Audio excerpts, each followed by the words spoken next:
Por exemplo, propaganda e atividades promocionais. Então, eu desenvolvi o produto, no caso aqui eu desenvolvi meu programa de computador, né? Eu vendo programas de computadores. Então, a propaganda que eu faço desse produto não vai fazer parte do custo, certo? Aí, vamos supor que eu desenvolvi aqui um programa para ser utilizado dentro da minha empresa, certo? Aí eu vou ter que treinar os meus funcionários para poder utilizar aquele programa. Esse custo de treinamento não faz parte do custo do intangível, né, desse ativo intangível. Custos administrativos e outros custos indiretos não vão fazer parte também do intangível, certo? Eu vou pular aqui as questões, porque tem mais coisas para a gente ver, talvez não dê tempo. Mas, essa parte aqui, pessoal, basicamente, essa aquisição aqui, esse ponto da aquisição em separado, ele está falando da composição do custo. Porque lá em outro ponto, ele fala que o reconhecimento inicial é o custo, certo? E aqui ele está falando o que é que faz parte desse custo. Tá? Então, o preço de compra, impostos de importação, impostos não recuperáveis, diminui os descontos e acrescenta os outros custos diretamente atribuíveis à preparação do ativo. Tá? Pronto. Ainda sobre o reconhecimento dos custos, né? O reconhecimento dos custos no valor contábil de ativo intangível, ele cessa, ele para quando esse ativo está nas condições operacionais pretendidas.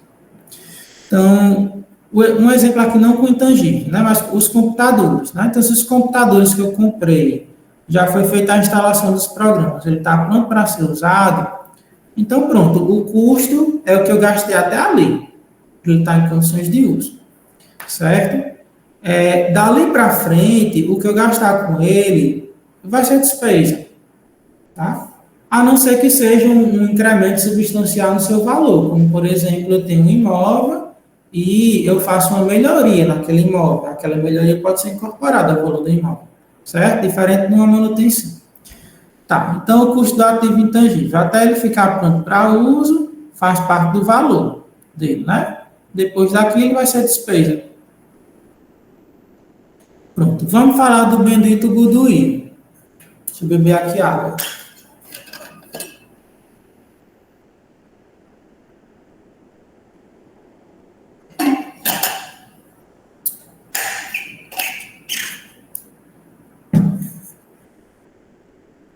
Tá, aí só recapitulando aqui, eu coloquei aqui 64, 76. É porque eu confundo com a Lei 4.320, que é a Lei de Finanças Públicas, que ela é de 64. Como eu trabalho mais com ela, eu errei aqui o ano. Vamos lá. Tá, a Lei 6404/76. Então, aqui só recapitulando, né? No intangível, vão estar os direitos que tenham por objeto bens incorpóreos, né? Para manutenção da companhia, inclusive o fundo de comércio adquirido. Que aqui o CPC 04, ele chama de ágio por expectativa de rentabilidade futura, o goodwill, certo? Só que aqui a gente pode diferenciar dois tipos de ágio, certo? Que é um valor pago a maior na aquisição de investimento em coligados e controlados, certo? Esse ágio, ele pode ser de dois tipos. Lembra do exemplo que eu estava dando, que a empresa que foi comprar outra, o valor contábil da empresa é R$1 milhão. Só que o valor de mercado dos seus ativos e passivos, né, a valor justo, é R$1.200.000, certo? Então, avaliando individualmente os ativos, a valor do mercado é R$1.200.000. Só que a pessoa que foi comprar pagou R$1.500.000. Essa diferença entre o valor contábil da empresa e o valor de mercado de seus ativos e passivos, esses 200 mil, a gente chama de mais-valia. A diferença do R$1.200.000 para R$1.500.000, né, que é o que passa do valor do mercado, que é o valor que a compradora pagou a mais do que o mercado acha que vale, é o goodwill, certo? é o ágio por expectativa de rentabilidade futura, certo? Aquela empresa, ela acha, a compradora, ela acredita que aquela empresa ela tem potencial de gerar mais do que o mercado está dizendo que ela vai gerar, certo? Então, aqui, ó, só, a diferença entre o valor justo e o valor contábil é a mais-valia. A diferença entre o valor pago e o valor justo é o goodwill, certo? No balanço consolidado, né, que é aquele balanço que a controladora tem com as suas controladas, certo? No balanço consolidado, a mais-valia ela vai ser eliminada contra os ativos e passivos que lhe deram a origem, e o goodwill ele vai para o intangível. No balanço individual, pessoal, tudo vai estar ali dentro de investimentos, certo? Só que no balanço consolidado, isso aqui vai ter essa realocação, tá? O goodwill vai para o intangível e a mais-valia vai ser eliminada contra os ativos e passivos. Tá? Aí um exemplo aqui, por exemplo, a companhia A, ela adquire 100% da companhia B por R$ 12.000, certo? Na data da aquisição, o valor contábil da companhia B era de 8.500 mil e o valor justo dos ativos identificáveis e passivos assumidos era de 10 mil. Tá, peraí. A companhia A adquiriu 100% da companhia B por 12 mil. Tá, aqui é o valor pago, certo? Aqui é o valor pago. Na data da aquisição, o valor contábil da companhia B, que é a que foi comprada, era 8.500, tá? O valor contábil. E o valor justo, aqui de ativos e passivos, depois de feita a diminuição, era de 10 mil.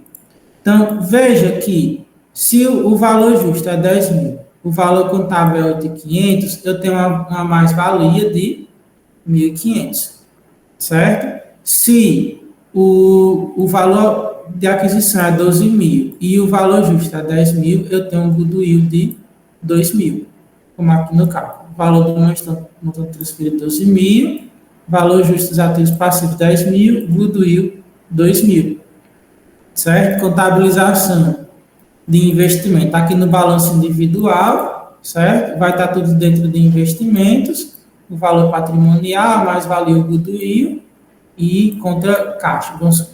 Enfim, aqui numa contabilização simplória, certo? De sala de aula. Tá. A aquisição, deixa eu ver aqui o tempo que eu tenho, acho que gerado internamente, só dando uma olhadinha aqui.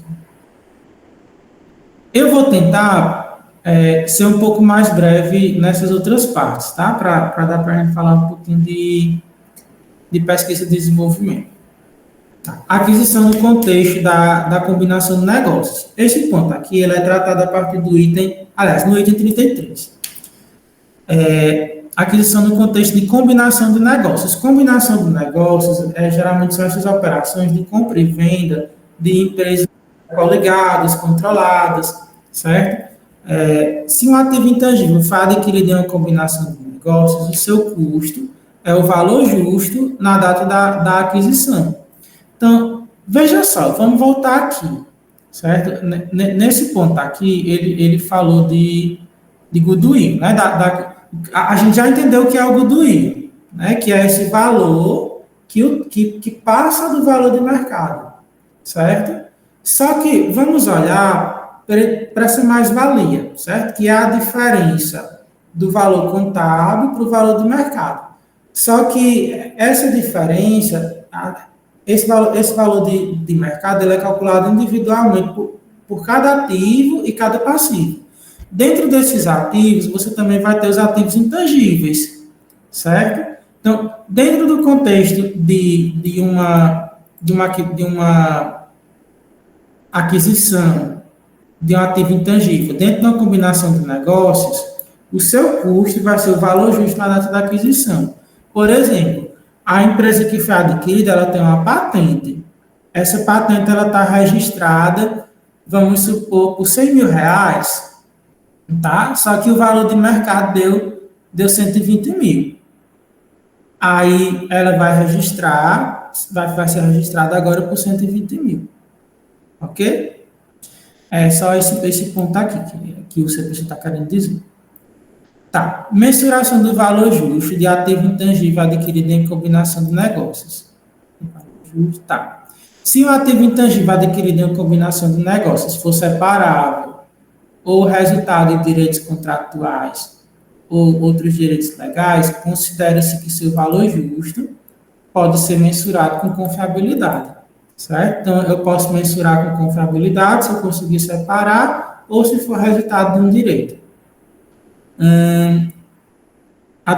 Adquirido em combinação de negócio pode ser separável, mas apenas em conjunto com o contrato. Deve reconhecer o ativo. Eu vou pular essa parte aqui, para a gente trabalhar a outra parte. Fundo de comércio do I gerado internamente. Não deve ser reconhecido. Pronto, aqui o que ele... A síntese disso aqui é ele falando aqui que o goodwill gerado internamente, ele não deve ser reconhecido como um ativo, certo? É diferente do goodwill na combinação de negócios, né? Nessa operação de compra e venda que eu falei. Esse goodwill gerado internamente é quando a empresa faz uma avaliação de que ela vale mais do que o mercado está dizendo. Só que isso aqui eu não posso reconhecer contabilmente, certo? Porque é uma avaliação um pouco subjetiva da empresa, certo? É diferente se fosse adquirido. Tá. Então, pronto. Aqui é a síntese que a gente já disse. Tá. Aí, o goodwill gerado internamente, ele não é reconhecido, mas nós temos ativos intangíveis que são gerados internamente e que são reconhecidos, certo? A gente vai ver essas situações agora, que são esses ativos intangíveis gerados internamente, vão estar dentro do tema de pesquisa e desenvolvimento, certo? Tá, então aqui são aqui alguns critérios, os critérios de reconhecimento, né? Que tem que ser provável que os benefícios econômicos venham para a entidade e ele tem que ser mensurado com segurança. O ativo gerado internamente, além desses dois requisitos, ainda tem que atender aos pontos do conceito da definição de um intangível, certo? Tem que ser não monetário, controlável, gerar benefícios econômicos futuros, além dos elementos da identificação, ele ainda tem que ter essa questão da probabilidade dos benefícios acontecerem e da mensuração com segurança. Aí, o intangível gerado internamente, além de tudo isso, ele vai ter outros requisitos que nós vamos ver, certo? Então, um ativo com essa característica, ele tem duas fases. Ele tem a fase de pesquisa e ele tem a fase de desenvolvimento. Na fase da pesquisa, eu não vou reconhecer nenhum ativo intangível, certo? Tudo que eu gastar com pesquisa vai para a despesa. Eu vou reconhecer como despesa na minha DRE, certo? Porque o CPC, ele considera que a entidade ela não está apta a demonstrar a existência de um intangível, que gera benefícios econômicos futuros, porque ainda está em fase de pesquisa, então ainda ainda é tudo muito embrionário, as coisas podem não dar certo, enfim, os resultados que se espera podem não ser obtidos, certo? Então ainda é uma fase embrionária que eu não consigo ainda mensurar com segurança aquele intangível. Eu não consigo garantir que eu vou ter sucesso nessa pesquisa. Aí, exemplos de atividade de pesquisa. Atividades destinadas à obtenção de um novo conhecimento. Por exemplo, pessoal, a gente temos a Embrapa, certo? Que é uma empresa pública que foi... Aliás, eu não sei se acho que é uma autarquia. Acho que não sei ao certo a categoria. Mas, enfim, pertence ao setor público e ela foi responsável pelo todo o desenvolvimento que nós temos no agronegócio, é fruto de pesquisas da Embrapa, certo? Então, a Embrapa ela faz essas pesquisas com a agricultura, certo? Então, vamos supor que você vai testar um adubo novo para um solo que é muito ruim, né, que você não consegue plantar uma determinada cultura, por exemplo, soja, naquele tipo de solo. Aí aquele adubo que você está desenvolvendo vai melhorar aquele solo e você vai conseguir plantar, certo? Só que, olha só, atividades destinadas à obtenção do novo conhecimento. Você ainda está na fase de laboratório. Você ainda está, os estudiosos lá da Embrapa ainda estão desenvolvendo esses conhecimentos em laboratório.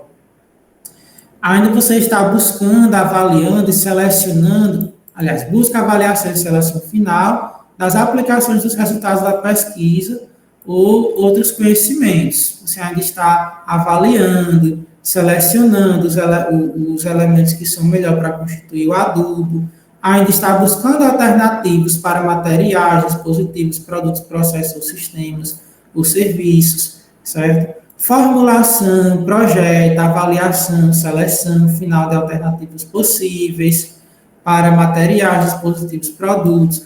Então, você preste atenção nos termos. Aqui está tudo ainda no campo da possibilidade, certo? Alternativas possíveis, busca de alternativas, formulação, projeto. Então, tudo isso você consegue associar a planejamento, algo que você ainda não tem em concreto, certo? Já na fase do desenvolvimento, se o ativo, ele está aliás, se esse item que está sendo desenvolvido já está na fase de desenvolvimento, já passou da pesquisa, ele pode ser reconhecido como intangível, nem sempre será, porque ele precisa atender a certos critérios. Então, um ativo intangível resultante do desenvolvimento, da fase de desenvolvimento de um projeto interno, deve ser reconhecido somente se a entidade puder demonstrar todos os aspectos a serem enumerados. Então, veja só, está na fase de desenvolvimento, mas para eu reconhecer como intangível, eu preciso demonstrar a viabilidade técnica para concluir aquele ativo intangível. Então, assim, já está na fase de desenvolvimento, eu já tenho grandes condições de desenvolver aquele produto. No caso da Embrapa, o adubo, né? Mas pode ser também o software, né? da empresa de tecnologia. Então, eu tenho que demonstrar a viabilidade técnica para concluir. Às vezes, eu não tenho a capacidade técnica de concluir, só conseguir até certo ponto. Vamos supor um caso concreto, né? A empresa, ela só consegue ir até certo ponto na pesquisa. Para passar daquela fase, ela precisa do trabalho de outra empresa. Só que aquela empresa, às vezes, é de outro país e você estava contando com ela. Só que a empresa desistiu de lhe ajudar, de trabalhar com a sua empresa. Certo? Então, você não tem mais a viabilidade técnica para concluir. No início, você tinha, porque a empresa vinha lhe ajudar, a empresa de fora. Você tem que ter a intenção de concluir e de usar. Pode ser que no início do projeto você achava que aquilo ia ser muito rentável, ia gerar muitos benefícios econômicos futuros. Só que nessa fase, você chegou na fase de desenvolvimento e viu que era melhor encerrar o projeto, porque os benefícios que você achava que ia ter, você agora consegue visualizar que eles não vão existir. Vai ser um produto que não vai dar muito retorno, entendeu? De repente pode ser porque a concorrência já desenvolveu o que você estava desenvolvendo. Então, isso acontece muito no meio da tecnologia, né? As empresas fazem suas pesquisas, só que uma consegue primeiro do que a outra. Então, às vezes, não vale a pena você colocar no mercado. Capacidade para usar ou vender. Você tem que ter também a capacidade de usar e de vender. Você desenvolve uma máquina, mas não tem quem opera essa máquina. Você tem que definir também a forma como o ativo deve gerar os benefícios econômicos, certo? Aí uma das coisas como é que você vai ganhar dinheiro com isso, né? Que vai gerar os benefícios econômicos. Então, uma forma é você demonstrar a existência de mercado, certo? Para o produto. Ou então você pode demonstrar a utilidade daquele produto nas suas atividades. Você tem que ter disponibilidade de recursos técnicos, financeiros e de outras naturezas para concluir o projeto, né? E tem que ter capacidade de mensurar com confiabilidade os gastos atribuíveis durante o seu desenvolvimento. Ok. Então, essa parte aqui de pesquisa e desenvolvimento. Deu para entender, pessoal? Tá dando certo?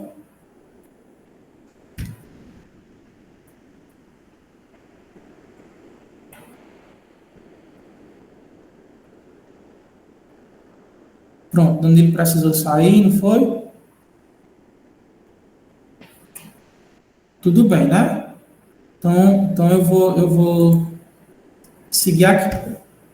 Tá. Aí ele apresenta aqui exemplos de atividades que podem ser, que está dentro de pesquisa e desenvolvimento.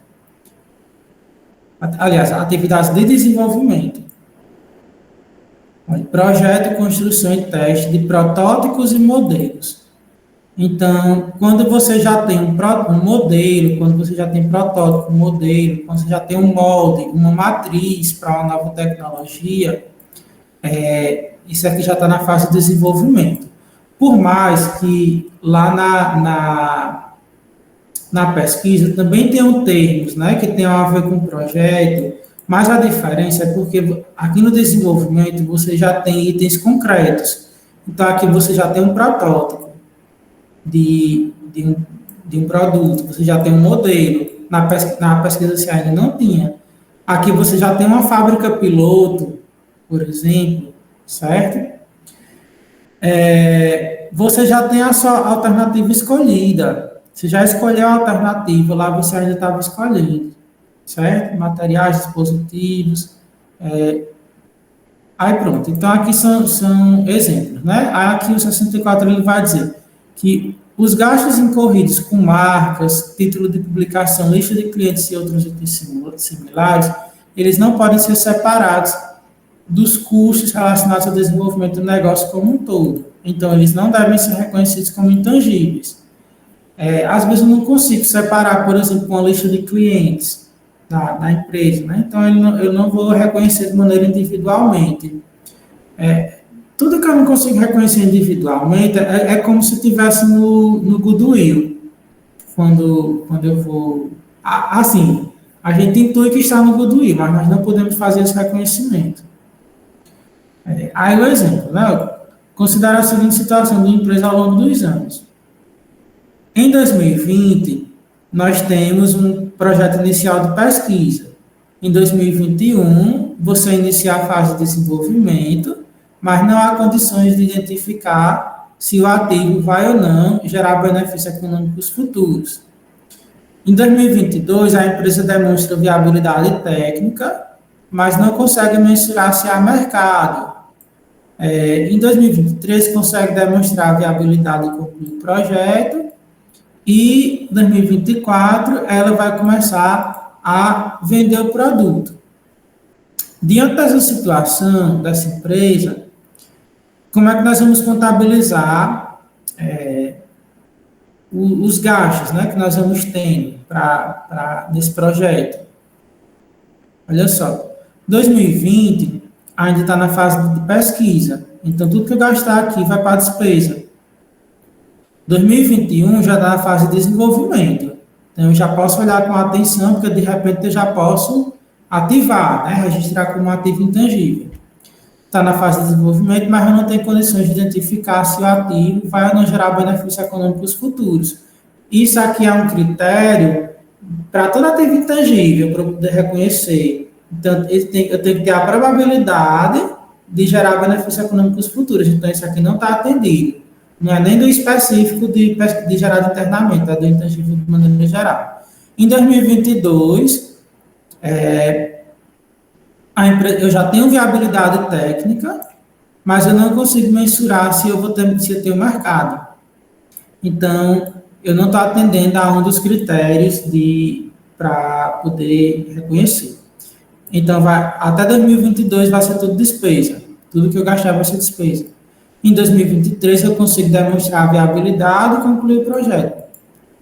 Então, a partir de 2023, aqui eu já vou registrar. O gasto que eu tiver a partir de 2023 vai ser referente a esse ativo intangível. Certo? 2024, aí já é a venda. Pronto, aí exemplo da atividade de desenvolvimento. Eu vou pular algumas partes, porque a gente já está chegando no limite do horário, então vou ver se tem algumas coisas mais interessantes, né? Aqui só a diferença. Gastos são despesas, gastos podem ser ativados no desenvolvimento. Na pesquisa, há uma busca por novos conhecimentos, uma busca de avaliação e seleção final, busca de alternativas, formulação de projeto. No desenvolvimento, já tem um projeto, construção, coisas mais concretas, né? Já tenho protótipos, eu já tenho ferramentas, moldes, matrizes, eu já tenho itens mais concretos, né? Na pesquisa ainda está na fase da elucubração. Eu vou ter que pular aqui essas outras partes que eu tinha colocado, né? Não vai dar para falar custo do ativo intangível gerado internamente, reconhecimento de despesa anterior não reconhecida como ativo. Deixa eu ver aqui. A mensuração após o reconhecimento. Aqui é a mensuração após o reconhecimento. Nós vimos, eu vou fechar com esse ponto. Vimos que o reconhecimento inicial é pelo custo, certo? Só que após o reconhecimento, deixa eu pular isso aqui para outra página. Após o reconhecimento. Eu vou pular também essa parte aqui da 6404, para a gente focar só no CPC, tá? O que é que o item 74 diz? Após o seu reconhecimento inicial, um ativo intangível deve ser apresentado ao custo, menos a amortização acumulada e perda acumulada. Então, vai ser como nos outros ativos. Tá? Eu vou ter lá o valor, o custo, certo? Aí vou tirar a amortização a periódica e uma eventual perda referente à teste de impairment. Pronto. Aí, nós temos que levar em conta também a vida útil do intangível. O intangível, ele pode ter uma vida útil definida ou indefinida. Tem alguns intangíveis que eles têm essa característica de eu não conseguir saber quando ele vai deixar de ter utilidade para a empresa. Vamos ver aqui o exemplo, né? Vida útil definida. Quando ele tem a vida útil definida, a duração ou volume de produção, unidades semelhantes, que formam essa vida útil. Eu consigo mensurar o volume de produção, por exemplo, ou o período de tempo que ele vai ser útil.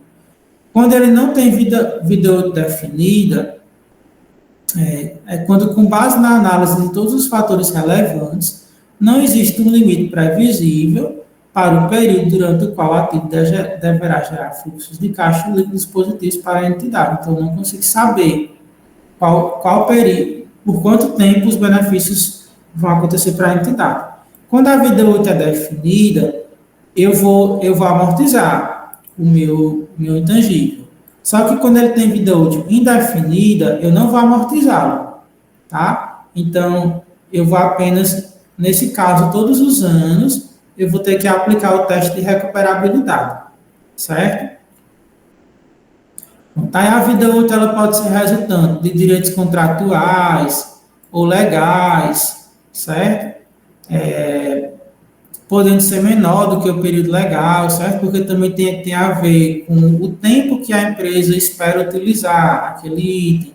Então, às vezes, ele tem um direito de exploração para 30 anos, uma mineradora, né? Tem um direito para explorar por 30 anos, mas avaliando, ela vê que só tem minério para os próximos 20, então a vida útil é de 20 anos, que também obedece ao aspecto econômico, certo? Se leva em consideração os aspectos legais e os aspectos econômicos, certo? Para definir a vida útil. Deixa eu ver.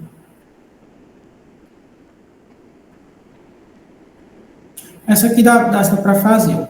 Uma empresa adquiriu os direitos para o uso de uma marca por 5 anos, certo? Deixa eu pular e botar tudo para outra página, para ficar melhor.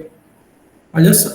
Uma empresa adquiriu os direitos para o uso da marca por 5 anos. O contrato é renovável a cada 5 anos a custo significante. E a empresa pretende renová-lo por mais 15 anos. acreditando que após este período a marca não terá mais retorno. A vida útil a ser estabelecida pelo direito de utilização da marca, nessa data aqui, é de... Então, vamos por partes. Olha só, a empresa adquiriu um direito para usar a marca por 5 anos, certo?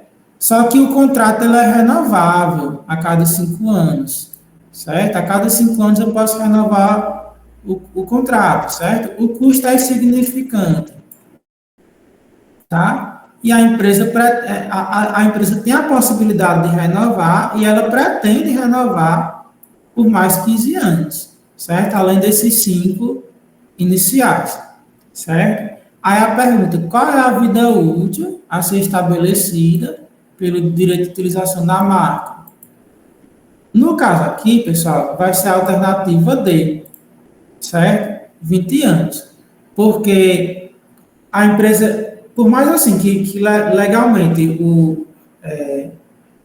o direito esteja para 5 anos, mas existe, esse contrato é automaticamente renovável, se a empresa quiser, certo? E não tem um custo relevante. Então, como a empresa pretende renovar por mais 15 anos, então o tempo de vida útil é 20 anos. Se ela não conseguisse, digamos assim, estabelecer um período até quando essa marca ia gerar benefícios, então seria o caso, e ela pretendesse ficar renovando indefinidamente, seria o caso de um intangível com vida útil indefinida. Mas no caso aqui, ela consegue estabelecer que depois desses 20 anos a marca não terá mais retorno, certo? Então, a gente fez esse cálculo. Pronto, aí aqui eu vou ter que pular aqui essa parte da vida útil definida, né? Com vida útil definida você amortiza, certo? Com vida útil indefinida você não amortiza.